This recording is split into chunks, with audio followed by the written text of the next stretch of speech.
What's up? Good afternoon. What's going on? Well, I wouldn't say it was actually busy today, but it's certainly surprising that we were up as much as we were. I thought the rally would fail, but again, there wasn't much to do either way. No matter what you thought, unless you just bought them, there really wasn't much to do all day. Just look at the overall action. Pretty much sideways for the last, I don't know, 3, 4 hours, 5 hours, whatever it's been. So in those cases, it's easier to stand on the sidelines and not get too involved. Okay. Again, I don't think there's much to do. Certainly, you could create some things, but we got a few earnings trades going on and some positions open, but I don't see it all that busy. Where we really want to get involved. Got some interesting news from the Fed with Kugler resigning, and of course, that her replacement will be dovish, which is why the Fed funds rates is 90% that they're gonna cut rates in September. Will they cut a quarter or will they cut 50 basis points? What's the take here? Quarter or 50? Anybody got a take on that?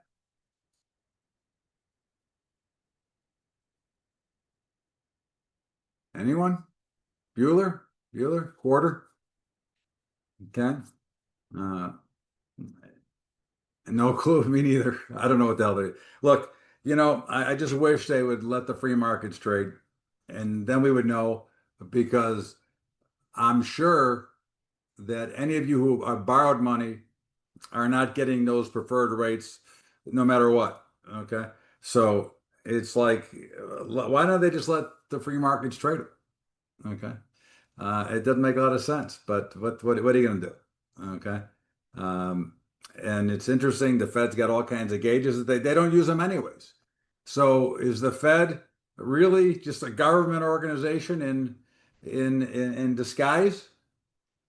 I think they are. I mean, I think, of course, I think the Fed should be ended. I don't think that the Fed should be. I think that Woodrow Wilson got shafted. Okay, and or maybe he was part of it. Okay. But they're not anywhere close to what their mandate is, so it's pretty ridiculous. Jobs was pretty pathetic, and of course the revisions were even worse. But again, I think you have to ask yourself the question: Is is AI turning us all into dummies? Not me, because I don't know anything about AI, so I'm already a dummy before that. But we don't have people that think anymore. They go to Chat GPT. Nobody knows how to write anymore. And it's interesting. Everything is all run by the by AI. Okay. I see you put it twice. I owe dinner due to Porterhouse for Carvana. I don't remember a time when the cashier at Home Depot had a thought on the Fed. Yeah, that's true. Okay. I don't remember a time at Home Depot when somebody that didn't couldn't hit the cash tender. And now everywhere you go, when they give you back your change, they have to put it through a machine to make sure they're giving you the right change. Okay. It's like when I had a transition from one slide rule to a calculator. That's true, right? It's when calculators started, it's like nobody could know how to make change anymore. But, hey, it is what it is, but again, markets rally today, pathetically light volume. But again, this is the market you got. Okay, this is the market that you got. You can't fight what the market is giving you. Okay, you either go with it, you sit on the sidelines, or you pick spots. Okay, if you're trying to be active in here, this is not an actively traded market. Okay. This is not what you would consider active. Okay. You can see we recovered most of the losses from Friday, still have Thursday to gain. Are they going to, was this a true buying opportunity or is the rally now an opportunity to sell again? I don't think anybody has the answer to that right now. I don't think there's enough overall participation. And I asked this question Saturday, but I'm going to ask it here as well. Um, Trump deploys two nuclear subs after Medvedev's foolish inflammatory statement. What is the opinion of the group here? What do you guys think? Good or bad? Okay. All opinions are welcome. stupid. Okay. Bad. Okay. It's no different than moving an aircraft here in the Middle East. What is our issue with them? With Russia? What is our issue? I can think of a number of issues with Russia, but listen, that's why we have an open forum. Okay. That's why, again, I'm for it. Okay. But that doesn't make me right. Doesn't make me wrong. It makes me someone who has an opinion. I mean, again, I want to regain the respect and the strength that we had uh, before Biden came into office. Okay. It doesn't make me right. Good afternoon, sir. Again, just an opinion. Okay. Uh, Last week we said that we expected that we'd have a day in the next 2 weeks where the Nasdaq would be down 500. Well, it took a week. It happened on Friday. Again, it's not. It's hard to predict. It just you get to certain points in a market. Again, it doesn't mean you can do anything with that information. The real problem that we're dealing with now, okay, is the lack of activity in the market, the slow grinding days. Okay. That's the problem that you're not getting. I mean, we haven't had 2 days in a row, we haven't had a day trade in the morning. We'll sit there for an hour. Yeah, summer trade, but it's been slower going into the summer. We've got a lot of issues with jobs, with everything, and yet the markets hold up. And listen, listen, as I've always told you, I'm always long the market. Okay, net, I'm always long. Okay. I may be short in some things, I may be short in the short term, but net of it all, I have a long-term portfolio that's always long. Okay. And hedged, which is if you're not hedged, you're making a monster mistake. That's all I can tell you. If you're not hedged, you are, first of all, you're giving up a lot of money. That's number one. Number two, why should you have to think about it? Why would you even have to think about what the market's going to do? If you're hedged, ask the dude. Okay, all automated, perfect. I mean, so I think again, I think you're making a mistake if you're not hedged because again, why should you have to think about it? Why should you have to worry about it? Okay. Uh, Now the one question is Fed Chair Powell forcing us into a recession? Okay, I think we're already in a recession. Now again, that doesn't mean everybody's in a recession, but I would say more people in the population are struggling now than ever. That's my opinion. Am I right? I don't know. I mean, it doesn't affect me. I'm sure it doesn't affect many of you here, but what do you see? Okay. I think those are things that are important to look at. What do you see on the street? Okay. So, and again, I think, and I do think that President Trump is wrong with his fighting for interest rates. I think Powell's an idiot, but that's what we got. Okay. At the end of the day, we got what we got, and that's what we have to deal with. Okay. And as it's all said and done, okay, the markets are dead. Okay. There's virtually very little action anywhere right now. Okay. So that's what we got to deal with. Vegas is down 17%. Okay. So again, I think, I always use the year 1985. I didn't know anything about it. I just remembered it. And as it turns out, mortgage rates in 1985 were 12.5%. Okay. So, and we lived better. Okay. Because we didn't get so much stolen from us through the phony cost of inflation and taxes. But anyways, it is what it is. Markets are slow. There's not a lot to do. There's not a lot of news. We've got Palantir's earnings coming out. We'll probably see what they're doing by the time we get there. In the meantime, I know you're ready, Connie, but are you ready?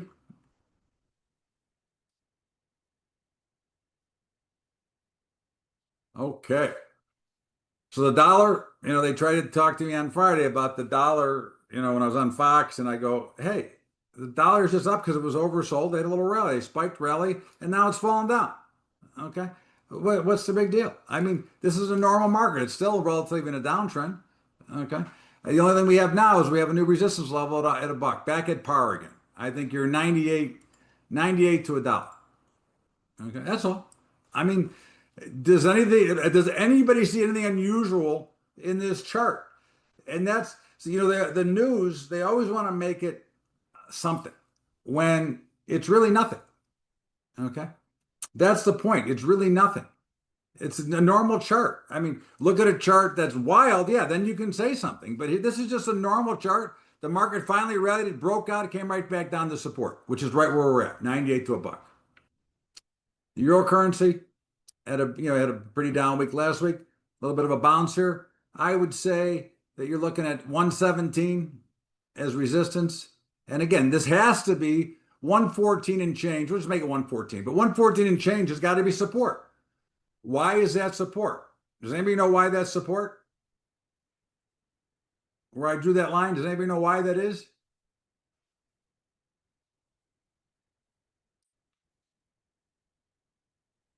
Because that's where it stopped. Okay, so that automatically makes support. And if you look back, you'll see that there was a good reason why it stopped there.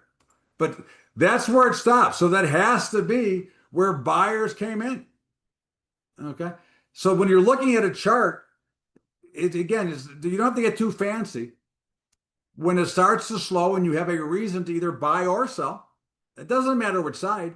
When you see a market pausing at a level, whether it be into a rally or into a sell-off, that's your opportunity on a normal chart without a blow-off, without any undue action, of a sign that it may very well be finding a support or a resistance level. This happened to be, not only was it oversold, but it stopped going down. So if you flipped over to a shorter term chart, you would have probably found a potential buying opportunity. The notes, well, they're through my 112. So I'm under a little bit of pressure here, but I'm not concerned. But again, interest rates are probably going to go down. So these will probably drift a little bit higher. We'll see. I think the next resistance level is 113. Okay. I will not add at 113 yet. I am short from 112. I will not add at 113 yet, but I think you're now looking at support is pretty clearly now 111 to 113. The bonds right at my level here. Okay. Again, this is an interesting spot where the bonds are. Okay. They just broke out back above the 200-day moving average, which from Chartis, the bulls live above, the bears live below. So 1 day or 2 days is not enough to determine that we're definitely breaking to the upside, but certainly you have to be conscious of that. And again, I'm stuck here as well. Okay. But I would say if it's going to break out, the next level that I would be watching for would be 118. Okay. I think 118 and I think 114 is now support. Once again, you found a market that stopped going down at 114 when it rallied, and then it took off. So it all becomes pretty clear of the picture. Does that make sense to everybody? Okay. Again, the picture becomes relatively clear. Okay. When you're just looking at a chart, it doesn't mean you have to trade that information. But if you have a position on in those things and it hits a level that's in your favor, you may want to adjust your exit point. You may want to adjust your stop if you put a stop in. Okay. Bitcoin, yeah, it's kind of sideways, but it came down to our support level. Kind of tried to go through a little bit at about 115. Okay. Popped up a little bit. I think we're still 115 to 125. I don't see anything ugly about Bitcoin here yet. Okay. In fact, you're getting to a spot where it goes a little bit lower, it may get a little bit oversold. It may get a bounce. Okay. Okay. If that's the case, that'll be the case. But right now, I think it's 115 to 125. Gold, a little bit of a bounce, but again, gold has gone absolutely nowhere. Okay. We're 33 to 35. Okay. We now are now overbought again. I could make the case that it should go lower from here, but I'm not making any case. It's in consolidation. Okay. Wouldn't surprise me if it printed a new high. Wouldn't surprise me if it went down to 3,300. Wouldn't surprise me if it went to 3,200. Okay. Again, you've seen how it's been, but at the end, where are we? We're dead sideways for now going on 3 months. Silver, okay, silver found, looks like a bottom now. It was oversold, but again, if you go back and look, you can see there was a legitimate belief that 36 or so was support. You got a little bounce. Where's the resistance now? Well, for now, I think you have to look at 38 as resistance. Now, when you look at levels, it doesn't mean you have to act at every level. It just means that you're looking, and if you have a position or you're looking to put a position on, those are areas that you would use as a guideline to help you make that trade. Okay. Trading is not about an opinion, although we all have them. Trading is about reading the tape that's right in front of you. Certainly, if you go back and look at silver, overall, it's gone up, right? If you go back lower left, upper right, yeah, there's some action in between, but that's what you have to look at. Okay. Platinum, which we don't trade, but certainly platinum found some support, which is one of our levels we had from before at about 1300. Okay. I think you're now 13 to 1400. And there's no surprise that platinum sold off. We talked about it, that it would be a sale because it was going up parabolically and nothing goes to the moon. Okay. At some point, there's going to be some sort of a pullback. Copper, wow.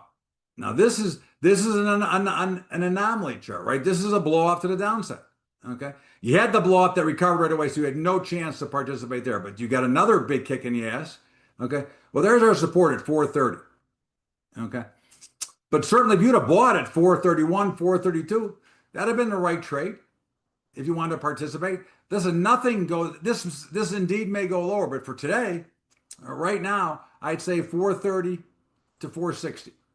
Okay, that's really encompasses that one down day.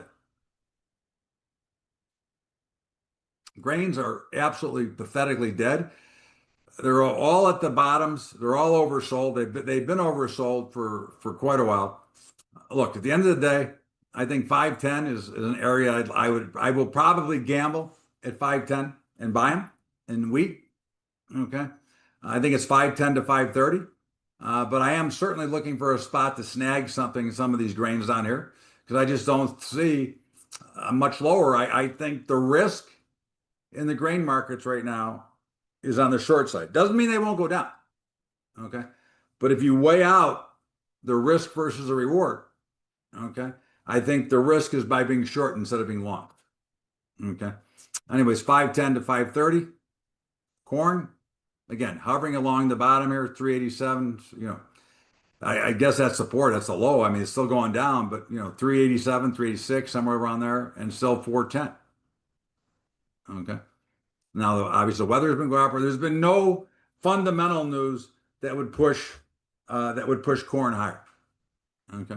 But at some point, the funds will come in and buy it. But again, as you look, they're all well below their 200-day moving average. And one thing you will know, okay, or should know, is that these averages also act as a magnet, whether they're going up or down. At some point, the ones that are below the 200-day moving average are going to rally back up towards it, and then the above are going to come back down towards it when they get too far away, because this could also be considered like the mean as well. Does that make sense?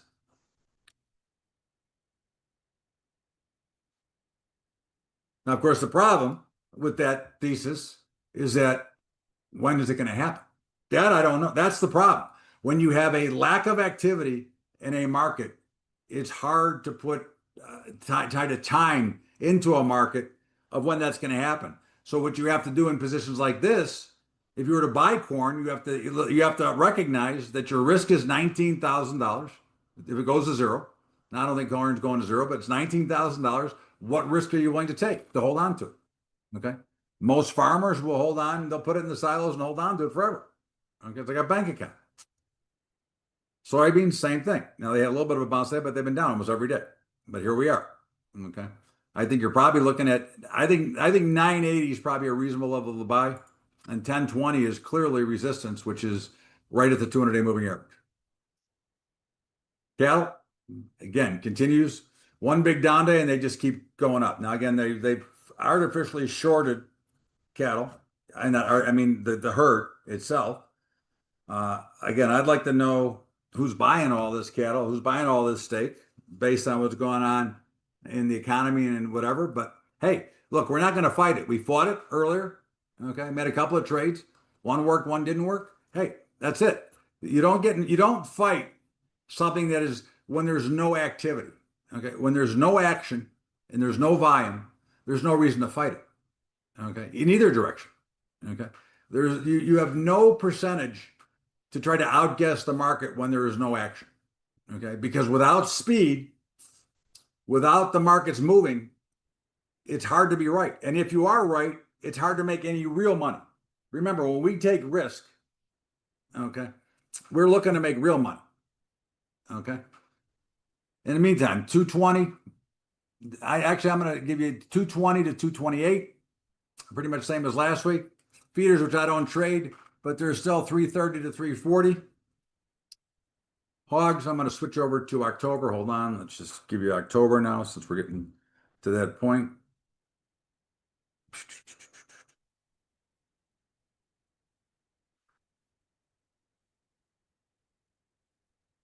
October is 88 to 92.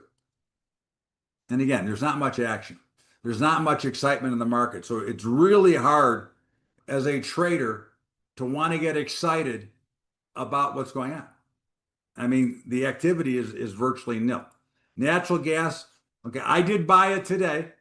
Okay, I told you to buy it at $3. Okay. I actually bought it. I didn't see it right away. I give you full disclosure. I paid $2.91. Okay. I personally bought it. That's just, again, am I right? I don't know. But I'm willing to take the chance, especially going into, the end of summer, into September, into where you can start to get some cold snaps. Meantime, I bought it at $2.91. I think support is probably a little bit lower than that even. I would go back actually down to $2.80 as the overall support. Okay. And I think that your resistance right now is $3.20.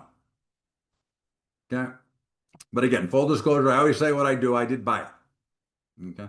And I would have paid $3 if I was paying attention, but I missed it. So it was a good thing. In the meantime, I'm getting a little bit of a spike up here at the end of the day, as you can see.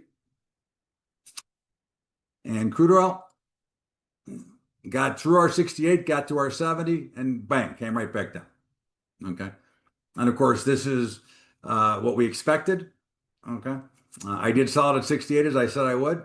I held it through. Now again, when you do something, when you're willing to, like I call it, selling it blind, right? I'm working the order, whatever. Okay.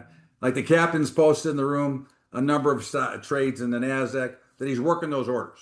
Okay. He knows where he's going to try to get out. He knows where he's going to stop. I'm willing to take the risk. Okay. So I'm not worried if it goes through by a little bit, but you have to decide for your own personal money how much risk you're willing to take. If you're willing to put a trade in at a level and accept that level, you also have to know before you make that trade, if you're wrong, where's your exit? Does that make sense?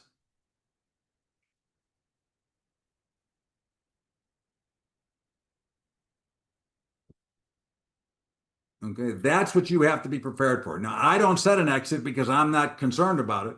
Okay, and I'm going to let it go. Okay, I will decide after I watch it trade, but I'm never going to work a blind sell and a blind stop to go along with it.